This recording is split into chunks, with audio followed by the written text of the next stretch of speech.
Friends, காலையில் 10 மணிக்கு வெயில் இப்படி கொளுத்துதா, சரி நம்ம வீட்டுக்கு நிழல் கொடுக்குமேன்னு சொல்லிட்டு ஒரு மரம் ஒன்று வச்சேன்.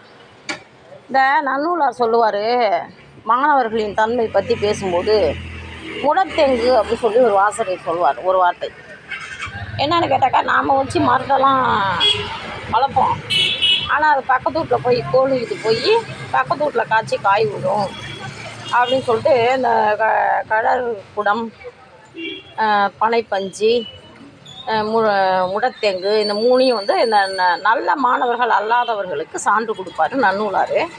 அதை பாருங்கள், இதை போல் மரம் வச்சோன்னா காலையில் சூரியன் வந்தது என்ன செய்யும், இது 3வது வீட்டை நிழல் கொடுக்கும் ஃப்ரெண்ட்ஸ். அதான் அந்த கேட்டுக்கு அந்தாண்ட நிழல் கொடுக்கும்.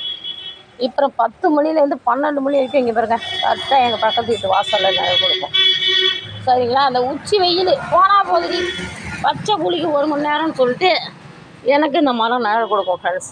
திரும்பி சாயங்காலம் இந்த பக்கம் நிழல் எடுத்துகிட்டு போயிடும்.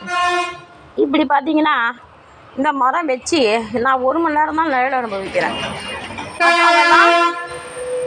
வீட்டுக்கு வீடு ஆளுக்கு சத்தையாக நிழல் அனுபவிக்கிறாங்க ஃப்ரெண்ட்ஸ். என்ன செய்யலாம் இந்த மரத்தை?